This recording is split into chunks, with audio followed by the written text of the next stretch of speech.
Well, Simon, that was a little bit hectic.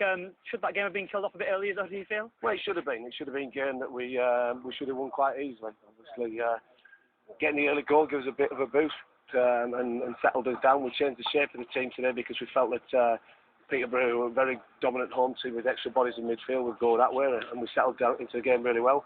Conceded from set piece, and that's frustrating. And then we should have done things a little bit better second half. Got the goal and then should have killed the game off. But full credit to Peterborough, they keep going, they throw bodies forward, they got the equaliser. But the devastation of the other night of conceding last minute, obviously we're feeling the other side today. You mentioned their second goal, just a little bit of confusion in that back line. Yeah, we've just seen it now, and Johnny and Darren O'Day have jumped into each other, gone over, and it's just bobbled around, and the lads have toe poked it in. So it's two frustrating goals because really they didn't open us up in too much open play. We had some good chances first half. Ross McCormack got through and one or two others. So yeah, it's a tough division this. You've got some good games and some good teams coming here against a team that are very attack minded. Is a great place to come and get a result. What was your take on the red card? I think the ground was split in half. Us on the far side thought it definitely was, and the guys over this side thought it maybe could have been a yellow. Well, I've seen it now, and it's a red card. If it was one of our players, then I'm sure I'd have accepted that. He's jumped in and caught Andy Keogh, so you can't do that these days. I don't think the lad sort of probably meant to do it. He's not a reckless player or anything like that, but I don't think the referee had much option in doing that. A quick word on Andy Keogh. He scored a stunning goal and reward for him, isn't it? Because he's been doing all the hard work and not really been getting the goals. Well, it's testament to the lad's sort of character and his attitude to football. And Ross has been getting the goals recently. He's obviously on a drought now of 2 games, and Andy's getting the goals as well. And delighted. I think it's summed it up in the dressing room today that the players are saying they're not bothered who scores the goals as long as we win, and that's what spirit that we've got amongst the team.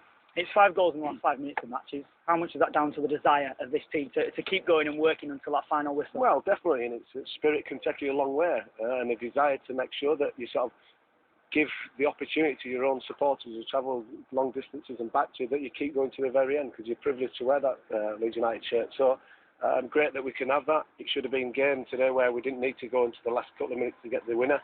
It happened, but we've got the result.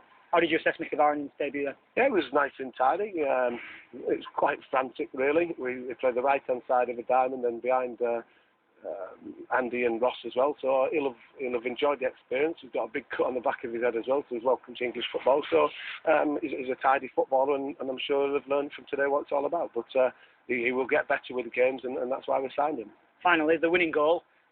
Luciano Vecchio got all the plaudits for it, but Darren O'Dee's? Yeah. Definitely, good ball in from Lloyd, who made a big impact when he came on, set Adam McLean up for the first Adam's goal, put the ball into the box, and Darren has finished it well, actually. He's hit the underside of the bar and gone in, and yeah, it's his goal, but at least Luciano was there to finish it off if and when required. And a quick turnaround as well for Birmingham and the important game in hand, isn't it?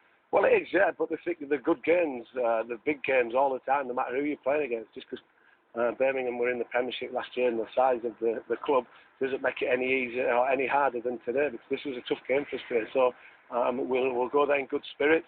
It'd be nice to have kept a couple more clean sheets, but obviously coming here there was always going to be goals in the game. I think everybody was predicting that. Turnaround of the game ready for Wednesday night, and hopefully we'll get a result. Cheers, Simon. Cheers, thank you. Simon Grayson speaking to our matchday reporter Johnny Buchan.